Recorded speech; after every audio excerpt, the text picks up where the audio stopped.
오늘 우리에게 주실 하나님의 말씀, 구약성경 출애굽기 14장 13절에서 16절에 있는 말씀입니다.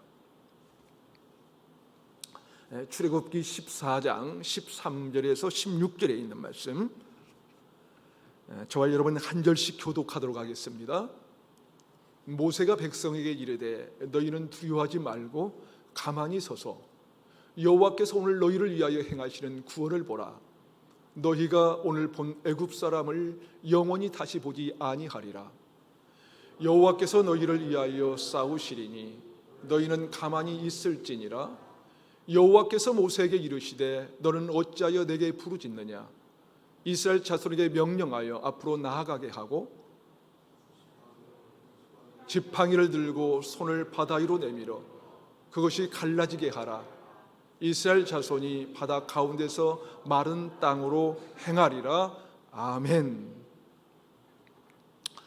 출애굽기 20장을 보면 하나님께서 모세를 통하여 이스라엘 백성들에게 주신 이 10가지 이 계명이 기록되어 있는데요, 그 10가지 이 계명 중에 첫 번째 계명이 너희는 나 외에 다른 신을 두지 말라는 것입니다. 하나님 외에 다른 신들을 두지 않기를 원하시는 것입니다. 그렇다면 여러분에게 질문 한 가지 해볼까요? 저와 여러분에게 가장 중요한 것이 있다면 그것이 무엇일까요? 아니, 우리에게 가장 필요한 것은 무엇이라고 생각하십니까? 우리에게 무엇이 있으면 우리의 마음이 안심이 되는 것일까요? 무엇을 가지면 기쁨이 있고 또 걱정이 사라질까요? 이 질문에 대한 답이 하나님이 아니라면 우리는 분명히 내 마음 안에 다른 우상이 자리하고 있을 것입니다. 여러분이 기도를 했는데 응답받지 못했을 때 만일 낙담이 되거나 그것 때문에 내 삶이 굉장히 불편해진다면 스스로에게 질문하셔야 합니다. 그것이 혹시 나에게 다른 신이 되고 있는 것은 아닌지 물어봐야 합니다.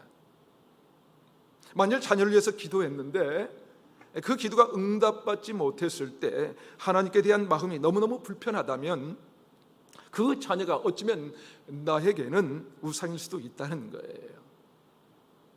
사실 어떤 그리스도인들도 기도 응답이 안 되면 낙심이 되고 마음이 어려워지는 것은 인지상정일지도 모릅니다.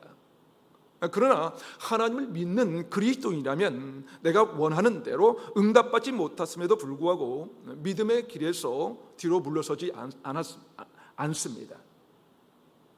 그것 때문에 계속해서 우울해하거나 낙담하지 않아요. 왜냐하면 그렇게 가시는 하나님의 선하신 뜻이 더 중요하기 때문입니다. 도리어 그 가운데 하나님과 더욱 친밀해지기를 원하며 다른 어떤 것보다 하나님을 더 깊이 만나고 하나님을 붙잡는 것이 믿음의 사람의 삶이거든요. 그것이 내 삶을 유지시키시는 안전장치이기 때문입니다.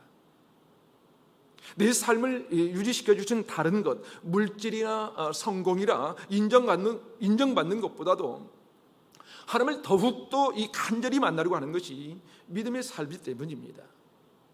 그러게 믿음의 길은 하나님을 만나는 것이고 하나님을 더 깊이 경험하는 것입니다. 다른 어떤 것들을 기대하는 것이 아니라 하나님만을 의지하는 것입니다. 그것이 바로 믿음의 길입니다. 그렇다면 하나님을 만날 수 있는 길은 무엇일까요? 우리가 신앙생활하면서 하나님을 어떻게 만날 것인가 하는 것입니다. 우리가 성전에 나와 예배하는 것도 그렇습니다. 내가 원하는 것을 찾으려고 교회를 나오는 것이 아니라 예배 가운데 하나님을 더 깊이 만날 수 있기를 원하기 때문은 아닙니까? 자, 그렇다면 우리가 어떻게 하나님을 더 깊이 만날 수 있는 것일까요? 오늘 본문 14절을 다시 한번 읽어볼까요? 14절 한번 읽겠습니다. 시작. 여호와께서 너희를 위하여 싸우시리니 너희는 가만히 있을지니라. 여러분, 하나님을 만나려면 첫 번째 가만히 있어야 합니다. 사실 오늘 본문에 이스라엘 백성들에게는요, 앞에는 홍해, 뒤에는 이 출애굽의 군대가 있어서 진퇴양난의 상황이 있습니다. 그러니까 아마도 그들의 그 두려움은 최고치로 올라갔을 거예요. 왜냐하면 앞으로 가면 홍해에 빠져 죽게 되고 뒤로 돌아가면 애굽의 군대에 죽임을 당할 수밖에 없는 그런 상황이었거든요. 그것만이 아니었어요. 이스라엘 백성들의 이 마음 안에는 불평과 불만과 억울함이 계속 쏟아져 나오는 상태였습니다. 애굽에서 매장지가 없어서 우리를 여기까지 데리고 왔냐는 거예요. 불평하는 것입니다. 차라리 애굽에서 노예로 사는 것이 더 나았다는 것입니다. 우리를 죽게 하려고 여기까지 오게 했냐는 것이지요. 여러분, 그런 상황이 우리에게도 있지 않습니까? 그런 상황에 들려면 하나님의 메시지가 뭐냐면요, 너희는 가만히 있을지니라 라고 말씀하시는 거예요. 여러분, 신앙생활은요, 하나님 앞에서 불평과 이 불만과 두려움의 감정을 가라앉히는 훈련입니다. 뭐라고요? 신앙생활이 뭐라고요? 하나님 앞에서 우리 불평과 불만과 이 두려움의 감정을 가라앉히는 훈련입니다. 불평과 불만을 입 밖에 내지 않는 훈련을 하는 거예요. 조용히 마음을 가라앉히는 것이 믿음의 삶이라는 거예요. 가정에서도 그렇습니다. 많은 가정들이 어려움을 겪는 것을 보면 어려운 상황, 이 두려운 상황 가운데 있을 때 입을 열기 시작하면 요동칩니다. 요동하기 시작합니다. 남편이 아내에게, 아니면 아내가 남편에게 당신이 집안을 제대로 돌보지 않아서 이렇게 됐다고 말하는 거예요. 부모들은 자식들에게 불만을 쏟아냅니다. 네가 자식으로서 제대로 할 일을 안 하니까 그런 거라고. 부모만 그렇습니까? 자식들도 그래요. 부모가 부모 역할을 제대로 못하니까 우리 집안이 이렇게 됐다고 말해요. 그렇게 서로를 원망하며 입을 열기 시작하면 복잡해지기 시작합니다. 그럴 때는 오히려 가만히 있어야 한다는 것입니다. 이스라엘 백성들이 가나안에 입성했을 때 이야기입니다. 그들이 오랜 광야 생활을 마치고 마침내 이 가나안에 입성하게 되는데 그들 앞에 거대한 이 여리고 성이 버티고 있는 거예요. 딱 버티고 있는 거예요. 고대 여리고 성은 엄청난 이 규모였다고 합니다. 그 성을 점령해야 하는데 하나님의 작전 명령이 떨어집니다. 그런데 그 작전 명령이 참 이상한 것이었어요. 성을 6일 동안 하루에 한 바퀴씩 돌라는 거예요. 그리고 마지막 7째 날에는 성을 7바퀴를 돌라고 한 것입니다. 이것이 하나님의 작전 명령이에요. 이상하지 않습니까? 들어보니까 말이 안 되는 거예요. 말이 됩니까, 여러분? 왜냐하면 이미 적들은 여리고성 위에서 이스라엘 백성들을 공격할 이 만발한 이 준비를 다 하고 있었거든요. 그런데 성을 돌기만 하라는 것은 말이 안 되지 않습니까? 성을 돌면 이미 공격할 준비를 하고 있는 적들이 보고 가만히 있을까요? 당연히 공격하지 않겠습니까? 그렇다면 이스라엘 백성들은 아무런 싸울 준비도 없이 그야말로 이 무방비 상태로 죽임을 당하는 것 아닐까요? 그런데 매일 성을 돌라고 하니 너무 엉뚱하고 황당한 것 아닙니까? 이스라엘 백성들은 온갖 생각이 많았을 것입니다. 온갖 말들과 이 마음의 이 불병이 쏟아져 나왔을 거예요. 각자 자신의 생각과 두려운 마음이 얼마나 엄습해 왔을까요? 그때 여호수아가 하나님의 메시지를 전합니다. 그것을 여호수아 6장 10절은 이렇게 기록합니다. 여호수아가 백성에게 명령하여 이르되 너희는 외치지 말며 너희 음성을 들리게 하지 말며 너희 입에서 아무 말도 내지 말라.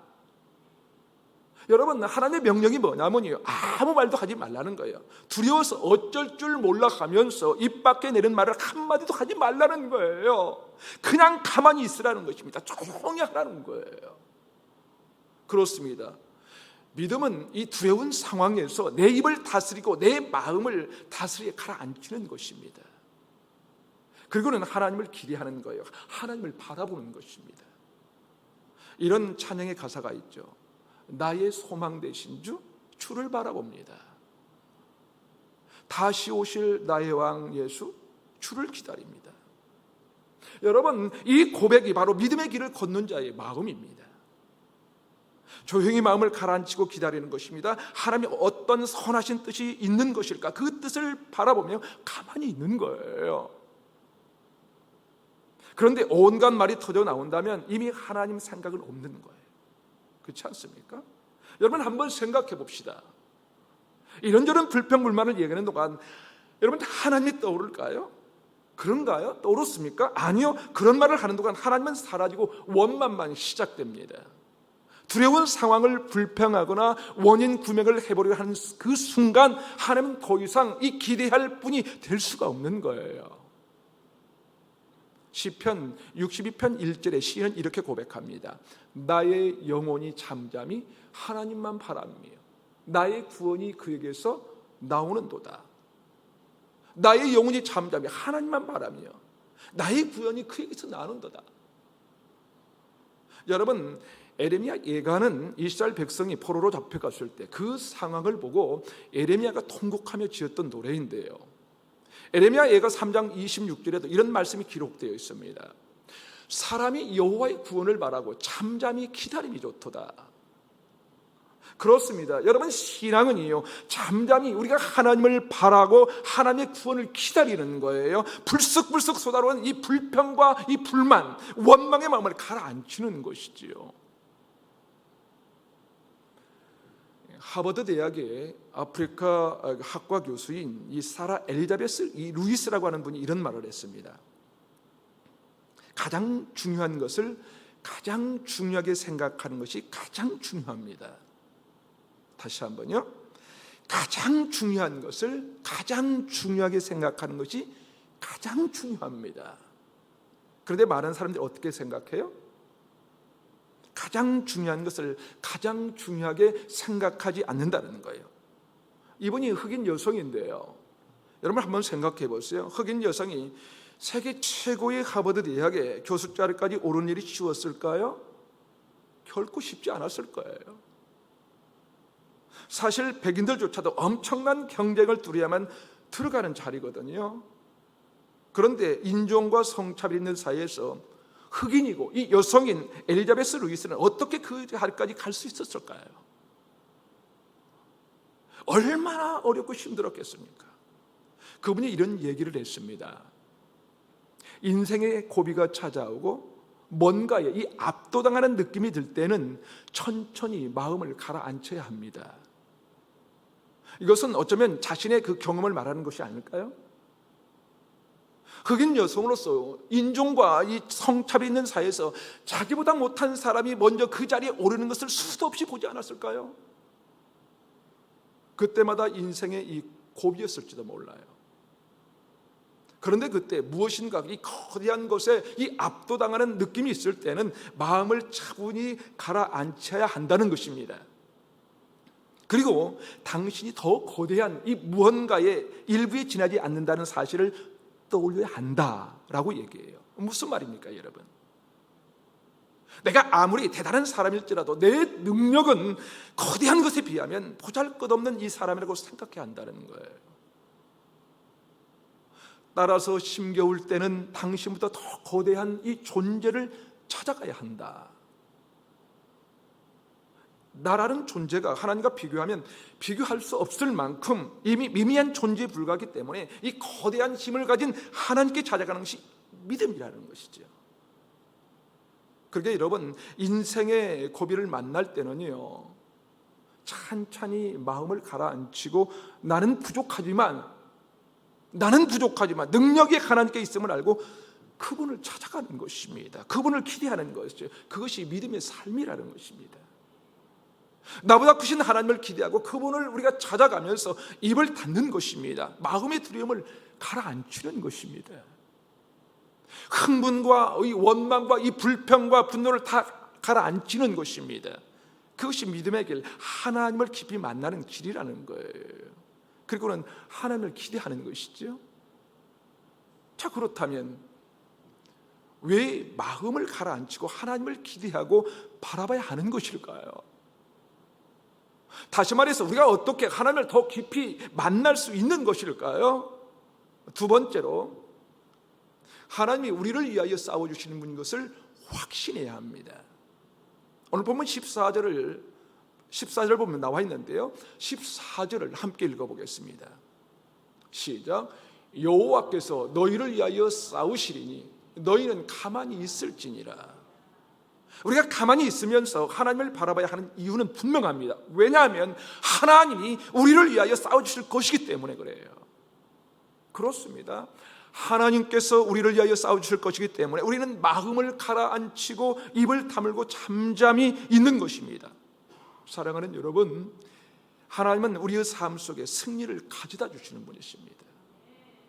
역대하 32장에 보면 이 아수르라는 이 대제국에 포위된 이스라엘에 대한 이야기가 나오는데요, 온 이 백성이 두려움에 사로잡히고 말았습니다. 그 당시 아수르는 최고의 제국이었거든요. 최고의 강국이었어요. 그 큰 제국이 이 조그만 이스라엘을 포위했으니 두려울 수밖에 없는 것이지요. 당시 이스라엘 왕 이 히스기야가 어쩔 줄 몰랍니다. 이 어쩔 줄 몰라 합니다. 왕이라고 그 마음에 두려움이 없었겠습니까? 그런데 히스기야가 이스라엘 백성들에게 무슨 이야기를 하냐면요, 역대하 32장 8절은 이렇게 기록합니다. 함께 읽어볼까요? 시작. 그와 함께하는 자는 육신의 팔이요 우리와 함께하시는 이는 우리의 하나님 여호와시라. 반드시 우리를 도우시고 우리를 대신하여 싸우시리라 하며 백성이 유다왕 히스기야의 말로 말미암아 안심하니라. 그 이야기를 보면 도저히 이길 수 없는데 하나님께서 이 기적 같은 이 사건으로 이스라엘 지키십니다. 이스라엘 보호하십니다. 이스라엘 위해서 싸워서 승리하게 하십니다. 그렇습니다. 여러분, 신앙은요, 하나님께서 우리를 위하여 싸워주시는 것을 기대하는 거예요. 그러게 우리는 두려움이나 이 분노나 이 원망이나 절망이나 이 불안이나 불평으로 이 쓸데없이 에너지를 빼앗길 필요가 없습니다. 하나님 우리를 위하여 싸워주실 것이기 때문에 그렇습니다. 시편 27편 1절 말씀이 이렇게 말씀합니다. 여호와는 나의 빛이요 나의 구원이시니 내가 누구를 두려워하리요. 여호와는 내 생명의 능력이시니 내가 누구를 무서워하리요. 여러분, 이 빛이란 내 삶의 어두움을 몰아낼 수 있다는 것이지요. 여호와는 나의 빛이요 나의 구원이시니, 그 말은 무슨 말이냐면 나를 모든 어려움부터 건져내실 수 있다는 거예요. 그래서 내가 누구를 두려워하리요? 두려움으로 우리 인생을 흥분시킬 필요가 없다는 것입니다. 여호와는 내 생명의 능력이시니 생명을 살리는 능력이 그분에게 있다는 거예요. 내 삶을 새롭게 만들어서 다시 살게 하실 수 있는 능력이 그분에게 바로 있다는 거예요. 여호와는 나의 생명의 능력이시니 내가 누구를 무서워하리요? 그분이 우리를 위하여 싸워주시면 우리는 승리할 수 있으니까 쓸데없이 두려움으로 자꾸 말을 하는 것이 필요 없다는 것입니다. 에스더서에 보면 이 부림절이라는 이 절기 얘기가 나오는데요, 내용은 이런 거예요. 하만이라는 사람이 이스라엘 백성들이 자신에게 절하지 않는다는 사실 때문에 마음이 상합니다. 그래서 어떻게 하면 이스라엘 백성들을 멸절시킬까 고민을 합니다. 그는 워낙 탁월한 신하여서 그의 계획이 하나둘씩 이루어져 갑니다. 그리고 마침내 언제 이스라엘 백성을 멸절시킬까 날짜를 뽑아 결정합니다. 부림절에 이스라엘 백성들을 몰살시켜야지 생각하게 되죠. 그런데 마침 어느 날 아하스웨로 왕이 잠이 오지 않았어요. 잠이 오지 않아서 신하에게 역대 궁중일기를 가져오라고 합니다. 그래서 왕이 궁중일기를 읽기 시작합니다. 그런데 읽다 보니까 그 속에 자신을 암살하려고 계획했던 이야기가 기록되어 있는 거예요.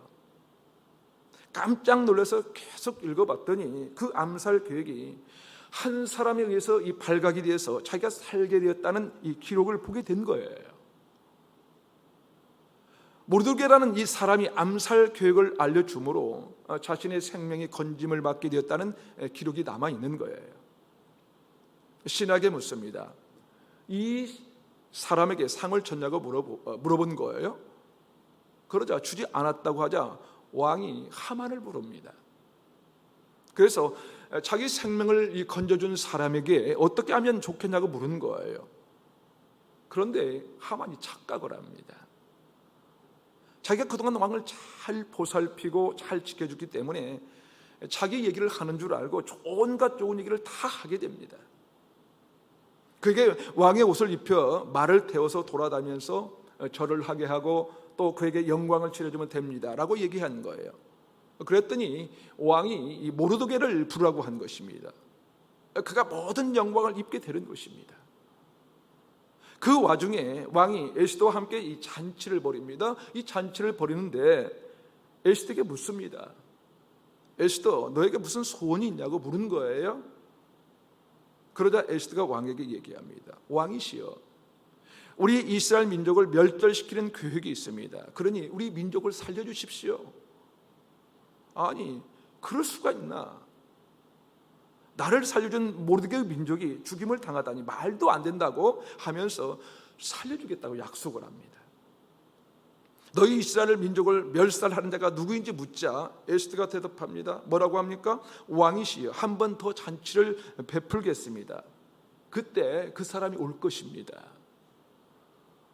그리고는 한 번 더 잔치를 배설할 때 하만이 나타나고요, 모르드게를 타라 죽이려고 세워둔 이 나무에 결국 하만이 달리게 됩니다. 여러분, 하나님은요, 우리를 위하여 싸우시는 분이십니다. 절대로 우리를 그냥 내버려 두지 않으십니다. 반드시 우리를 위하여 대신 싸워주시는 분이십니다. 사도 바울이 로마서 8장 31절과 32절에서 그렇게 고백하지 않았습니까? 만일 하나님 우리를 위하시면 누가 우리를 대적하리요? 자기 아들을 아끼지 아니하시고 우리 모든 사람을 위하여 내주신 이가 어찌 그 아들과 함께 모든 것을 우리에게 주시지 아니하겠느냐? 그렇습니다. 하나님은 우리에게 승리와 함께 가장 좋은 것을 허락하시는 분이십니다. 그러기에 우리는 그분을 기대하면서 가만히 있을 수 있는 것입니다. 여러분, 실패의 순간에, 이 두려움의 순간에 너무 흥분하지 마십시오. 너무 두려워하지 마십시오. 그때 내 마음속에 일어나는 이 모든 감정의 표현을 쏟아내지 마십시오. 주님은 말씀합니다. 내가 대신 싸우리. 너희는 가만히 있을지니라. 가만히 있으라는 거예요.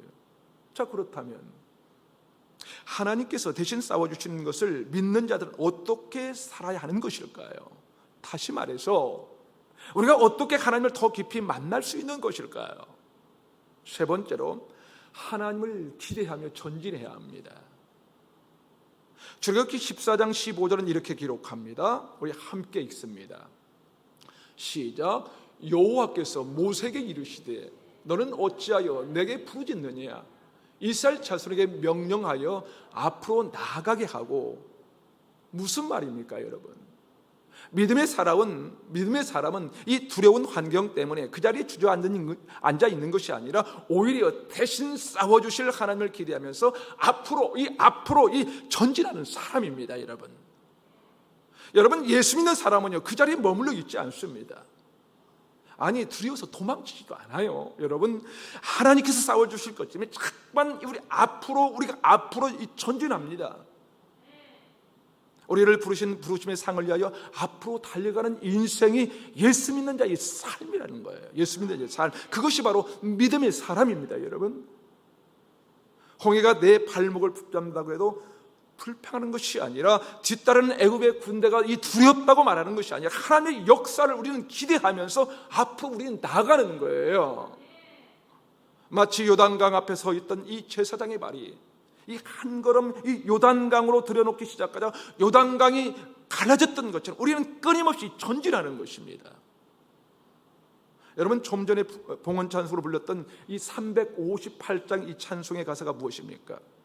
주의 진리 위에 십자가 군기 칼을 높이 들고서 주의 군사되어 용맹스럽게 찬송하며 나가세 주 예수만을 위하여 목숨까지도 바치고 싸움터로 나가세. 그렇습니다. 여러분, 우리는요, 어떤 싸움에도 두려워하지 않아요. 여러분, 십자가 군기를 용맹스럽게 들고 나가는 것입니다. 여러분, 오늘 본문 출애굽기 14장 15절은 이렇게 말씀합니다. 여호와께서 모세에게 이르시되 너는 어찌하여 내게 부르짖느냐? 이스라엘 자손에게 명령하여 앞으로 나아가게 하라. 억울한 이야기를 주절주절 늘어놓을 필요도 없습니다. 여러분. 믿음으로 요단강물에 발을 내디는 것입니다. 전진하는 것입니다. 그것이 매우 중요한 거예요. 여러분 나만 장군의 이야기를 잘 아시지요. 그가 문둥병이 걸려서 이스라엘 한 선지자를 찾아가지 않았습니까? 그랬더니 엉뚱한 이야기를 하는 거예요. 요단 강물에 몸을 7번 담그라는 것입니다. 그러자 나하만이 뭐라고 하냐면요, 우리 아람 땅에 강이 없어서 요단강에 가서 몸을 담그라고 하는 것이죠. 그것도 한두 번이 아니라 7번이나 담그라니 무슨 말이냐? 이게 무슨 말이냐? 나를 낫게 하려면 단 한 번만 담그면 되지 않냐고 항변합니다. 그러다 주변에서 말합니다. 장군님, 그보다도 더 큰 일을 하라고 해도 나을 수만 있다면 하셔야 되는 것 아닐까요? 물속에 몸을 7번 담그라는 것이 뭐 그리 어렵다고 안 하려고 하십니까? 믿져봐야 본전이니까 한번 담가 보십시오. 그 말을 듣고 나만 장군이 이 강물에 몸을 담그기 시작합니다. 마침내 7번을 담급니다. 그러자 어떻습니까? 어린아이 살처럼 되었다고 성경은 기록합니다. 완전히 나아버린 것입니다. 깨끗합니다. 여러분, 신앙은요 여러 가지를 이야기하는 것이 아니에요. 여러 가지를 따지는 것이 아니라 담그는 작업을 하는 것입니다. 한번 들어가 보는 거예요. 전진해 보는 것입니다. 그래야 하나님의 기적을 체험할 수가 있는 것입니다. 수많은 사람들이 억울한 이야기로 세월을 다 보내버립니다. 남들에게 무시당한다면서 자기 스스로 인생을 어떻게 합니까? 파괴하며 살아버려요. 왜 나만 이런 고통을 당하는가? 왜 우리 가정만 이런 일을 당하는가? 언성을 높이며 자절하는 사람들이 너무나도 많습니다. 그런데 여러분, 다 접어두십시오. 그리고 마음을 가라앉히십시오. 그리고 전진하십시오. 히브리서 10장 38절과 39절은 이렇게 기록합니다. 나의 의인은 믿음으로 말미암아 살리라. 또한 뒤로 물러가면 내 마음이 그를 기뻐하지 아니하리라 하셨느니라. 우리는 뒤로 물러가 멸망할 자가 아니요 오직 영혼을 구원하며 이르는 믿음을 가진 자니라. 여러분, 그렇습니다. 우리는 뒤로 물러가는 사람이 아니에요. 뒤로 물러가는 것을 하나님은 기뻐하지 않으신다고 말씀합니다. 뒤로 물러가면 그 길은 멸망의 길이라는 거예요. 그러기에 우리는 자꾸 어떻게 한다? 전진하는 것입니다. 여러분, 믿음은 전진하는 것입니다. 어떤 일이 있어도 앞으로 나가는 것입니다. 두려움 때문에 스스로 자신의 삶을 끝내버린 것이 아니에요. 그게 아니라 계속해서 나가세 주 예수만을 위하여 전진하는 거예요.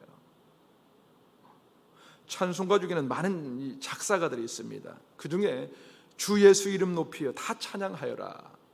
이 가사를 쓴 사람이 누구냐면 잔 리펀이라는 사람입니다. 이 사람이 우리 찬송가에는 없지만 다른 찬송시를 많이 지었는데요, 그 중에 하나를 들려드리고 말씀을 마치도록 하겠습니다.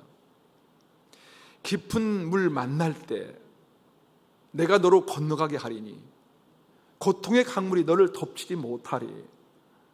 내가 너와 함께 함으로 시련이 축복이 되리. 그 깊은 고난이 너를 정하게 만들리. 불같은 시험 지날 때 너의 길을 내리니 나의 은혜 넉넉히 너의 소훈 채우리. 불꽃이 너를 사르지 못하리. 나의 뜻은 한 가지, 찌꺼기 태워 천금을 만들어내리. 예수께 기대니 내 영혼 평안해. 원수에게 무릎 꿇지 않으리. 원수들의 힘을 다해 내 영혼 흔들려 애쓰지만 절대로 포기하지 않으리. 이런 찬송 가사입니다. 사랑하는 여러분, 그렇습니다. 아무리 깊은 강물이 우리 앞에 놓여있어도 그 강물이 우리를 덮치지 못하리. 이사의 고백이지 않습니까? 여러분, 무슨 일이 있어도 앞으로 전진하십시다. 우리 전진합시다.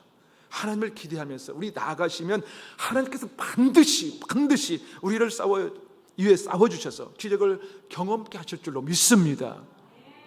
그 믿음으로 살아갈 때 우리는 홍해를 만나든지 요단강이 있든지 두려워할 것이 없는 거예요.